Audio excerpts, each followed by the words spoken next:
नमस्कार दोस्तों, स्वागत है आपका हमारे YouTube चैनल में।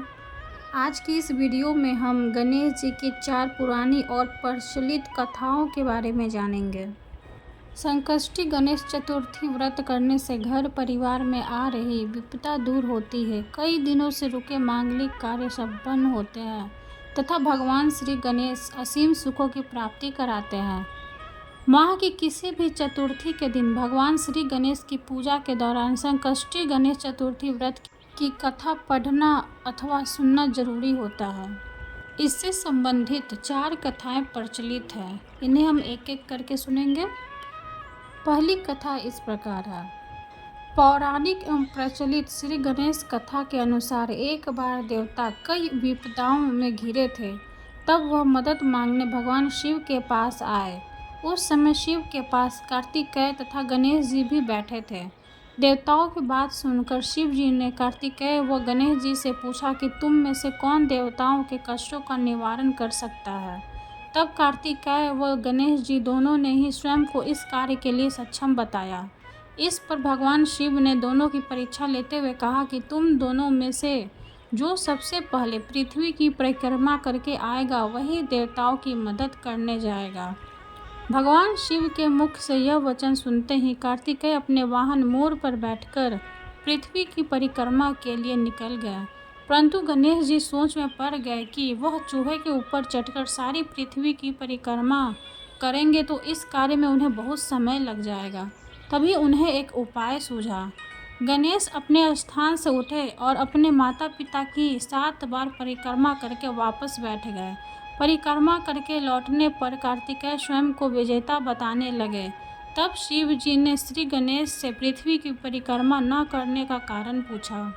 तब गणेश जी ने कहा, माता पिता के चरणों में ही समस्त लोक है। यह सुनकर भगवान शिव ने गणेश जी को देवताओं के संकट दूर करने की आज्ञा दी। इस प्रकार भगवान शिव ने गणेश जी को आशीर्वाद दिया कि चतुर्थी के दिन जो तुम्हारा पूजन करेगा और रात्रि में चंद्रमा को अर्घ्य देगा, उसके तीनों ताप यानी दैहिक ताप, दैविक ताप तथा भौतिक ताप दूर होंगे। इस व्रत को करने से व्रतधारी के सभी तरह के दुख दूर होंगे और उसे जीवन के भौतिक सुखों की प्राप्ति होगी।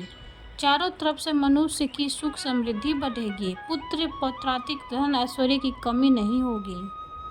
आइए अब जानते हैं दूसरी कथा के बारे में। दूसरी कथा इस प्रकार है। एक समय की बात है, राजा हरिश्चंद्र के राज्य में एक कुम्हार था। वह मिट्टी के बर्तन बनाता, लेकिन वे कच्चे रह जाते थे।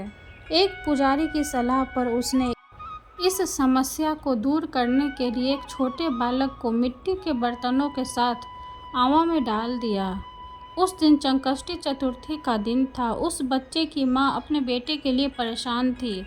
उसने गणेश जी से बेटे की कुशलता की प्रार्थना की। दूसरे दिन जब कुम्हार ने सुबह उठकर देखा तो आवा में उसके बर्तन तो पक गए थे, लेकिन बच्चे का बाल बांका भी नहीं हुआ था। वह डर गया और राजा के दरबार में जाकर सारी घटना बताई। इसके बाद राजा ने उस बच्चे और उसकी माँ को बुलवाया तो माँ ने सभी तरह के विघ्न को दूर करने वाली संकष्टी चतुर्थी का वर्णन किया। इस घटना के बाद से महिलाएं संतान और परिवार के सौभाग्य के लिए संकट चौथ का व्रत करने लगे। आइए अब जानते हैं तीसरी कथा के बारे में। तीसरी कथा इस प्रकार है। एक समय की बात है कि विष्णु भगवान का विवाह लक्ष्मी जी के साथ निश्चित हो गया। विवाह की तैयारी होने लगी। सभी देवताओं को निमंत्रण भेजे गए, परंतु गणेश जी को निमंत्रण नहीं दिया। कारण जो भी रहा हो, अब भगवान विष्णु की बारात जाने का समय आ गया। सभी देवता अपनी पत्नियों के साथ विवाह समारोह में आए। उन सबने देखा कि गणेश जी कहीं दिखाई नहीं दे रहे हैं। तब वे आपस में चर्चा करने लगे कि क्या गणेश जी को नहीं न्योता है या स्वयं गणेश जी ही नहीं आए हैं। सभी को इस बात पर आश्चर्य होने लगा। तभी सबने विचार किया कि विष्णु भगवान से ही इसका कारण पूछा जाए। विष्णु भगवान से पूछने पर उन्होंने कहा कि हमने गणेश जी के पिता भोलेनाथ महादेव को न्योता भेजा है। यदि गणेश जी अपने पिता के साथ आना चाहते तो आ जाते। अलग से न्योता देने की कोई आवश्यकता भी नहीं थी। दूसरी बात यह है कि उनको 1.25 मन मूंग, 1.25 मन चावल, 1.25 मन घी और 1.25 मन लड्डू का भोजन दिन भर में चाहिए। यदि गणेश जी नहीं आएंगे तो कोई बात नहीं, दूसरे के घर जाकर इतना सारा खाना पीना अच्छा भी नहीं लगता। इतनी वार्ता कर ही रहे थे कि किसी एक ने सुझाव दिया, यदि गणेश जी आ भी जाए तो उनको द्वारपाल बनाकर बैठा देंगे कि आप घर की ख्याल रखना। आप तो चूहे पर बैठकर धीरे धीरे चलोगे तो बारात से बहुत पीछे रह जाओगे। यह सुझाव भी सबको पसंद आ गया तो विष्णु भगवान ने भी अपनी सहमति दे दी। होना क्या था कि इतने में गणेश जी वहां आ पहुंचे और उन्हें समझा बुझाकर घर की रखवाली करने बैठा दिया। बारात चल दी। तब नारद जी ने देखा कि गणेश जी तो दरवाजे पर ही बैठे हुए हैं, तो वे गणेश जी के पास गए और रुकने का कारण पूछा। गणेश जी कहने लगे कि विष्णु भगवान ने मेरा बहुत अपमान किया है। नारद जी ने कहा कि आप अपनी मूषक सेना को आगे भेज दें तो वह रास्ता खोद देगी, जिससे उनके वाहन धरती में धंस जाएंगे। तब आपको सम्मान पूर्वक बुलाना पड़ेगा। अब तो गणेश जी ने अपनी मूषक सेना जल्दी से आगे भेज दी और सेना ने जमीन पोली कर दी। जब बारात वहां से निकली तो रथों के पहिए धरती में धंस गए। लाख कोशिश करे परंतु पहिए नहीं निकले। सभी ने अपने अपने उपाय किए परंतु पहिए तो नहीं निकले, बल्कि जगह जगह से टूट गए। किसी की समझ में नहीं आ रहा था कि अब क्या किया जाए। तब तो नारद जी ने कहा, आप लोगों ने गणेश जी का अपमान करके अच्छा नहीं किया। यदि उन्हें मनाकर लाया जाए तो आपका कार्य सिद्ध हो सकता है और यह संकट टल सकता है। शंकर भगवान ने अपने दूत नंदी को भेजा और वे गणेश जी को लेकर आए। गणेश जी आकर आदर सम्मान के साथ पूजन किया। तब कहीं रथ के पहिए निकले। अब रथ के पहिए निकल तो गए परंतु वे टूट फूट गए, तो उन्हें सुधारेगा कौन। पास के खेत में खाती काम कर रहा था, उसे बुलाया गया। खाती अपना कार्य करने के पहले श्री गणेशाय नमः कहकर गणेश जी की वंदना मन ही मन करने लगा। देखते ही देखते खाती ने सभी पहियों को ठीक कर दिया। तब खाती कहने लगा कि हे देवताओं, आपने सर्वप्रथम गणेश जी को नहीं मनाया होगा और ना ही उनकी पूजन की होगी, इसलिए तो आपके साथ यह संकट आया है। हम तो मूर्ख अज्ञानी हैं, फिर भी पहले गणेश जी को पूजते हैं, उनका ध्यान करते हैं। आप लोग तो देवतागण हैं, फिर भी आप गणेश जी को कैसे भूल गए। अब आप लोग भगवान श्री गणेश जी की जय बोलकर जाएं तो आपके सब काम बन जाएंगे और कोई संकट भी नहीं आएगा। ऐसा कहते हुए बारात वहां से चल दी और विष्णु भगवान का लक्ष्मी जी के साथ विवाह संपन्न करा के सभी सकुशल घर लौट आए।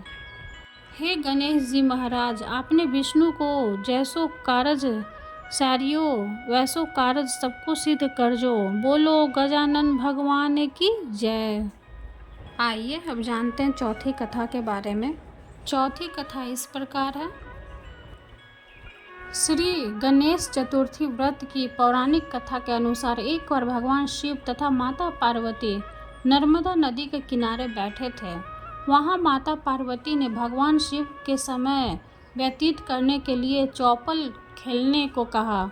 शिव चौपर खेलने के लिए तैयार हो गए, परंतु इस खेल में हार जीत का फैसला कौन करेगा, यह प्रश्न उनके समक्ष उठा। तो भगवान शिव ने कुछ तिनके एकत्रित कर उनका एक पुतला बनाकर उसकी प्राण प्रतिष्ठा कर दी और पुतले से कहा, बेटा हम चौपर खेलना चाहते हैं, परंतु हमारी हार जीत का फैसला करने वाला कोई नहीं है, इसलिए तुम बताना कि हम दोनों में से कौन हारा और कौन जीता। उसके बाद भगवान शिव और माता पार्वती का चौपर खेल शुरू हो गया। यह खेल 3 बार खेला गया और संयोग से तीनों बार माता पार्वती ही जीत गई। खेल समाप्त होने के बाद बालक ने हार जीत का फैसला करने के लिए कहा गया, तो बालक ने महादेव को विजयी बताया। यह सुनकर माता पार्वती क्रोधित हो गई और क्रोध में उन्होंने बालक को लंगड़ा होने, कीचड़ में पड़े रहने का श्राप दे दिया। बालक ने माता पार्वती से माफ़ी मांगी और कहा कि यह मुझसे अज्ञानतावश ऐसा हुआ है, मैंने किसी द्वेष भाव में ऐसा नहीं किया। बालक द्वारा क्षमा मांगने पर माता ने कहा, यहाँ गणेश पूजन के लिए नाग कन्याएं आएंगी, उनके कहे अनुसार तुम गणेश व्रत करो, ऐसा करने से तुम मुझे प्राप्त करोगे। यह कहकर माता पार्वती शिव के साथ कैलाश पर्वत पर चली गई। 1 वर्ष के बाद उस स्थान पर नाग कन्याएं आई। तब नाग कन्याओं से श्री गणेश के व्रत की विधि मालूम करने पर उस बालक ने 21 दिन लगातार गणेश जी का व्रत किया। उसकी श्रद्धा से गणेश जी प्रसन्न हुए। उन्होंने बालक को मनोवांछित फल मांगने के लिए कहा। उस पर उस बालक ने कहा, हे विनायक, मुझ में इतनी शक्ति दीजिए कि मैं अपने पैरों से चलकर अपने माता पिता के साथ कैलाश पर्वत पर पहुंच सकूं और वे यह देख प्रसन्न हो। तब बालक को वरदान देकर श्री गणेश अंत ध्यान हो गए। इसके बाद वह बालक कैलाश पर्वत पर पहुंच गया और कैलाश पर्वत पर पहुंचने की अपनी कथा उसने भगवान शिव को सुनाई। चौपर वाले दिन से माता पार्वती शिव जी से विमुख हो गई थी। अतः देवी के रुष्ट होने पर भगवान शिव ने भी बालक के बताए अनुसार 21 दिनों तक श्री गणेश का व्रत किया। इस व्रत के प्रभाव से माता पार्वती के मन से भगवान शिव के लिए जो नाराजगी थी वह समाप्त हो गई।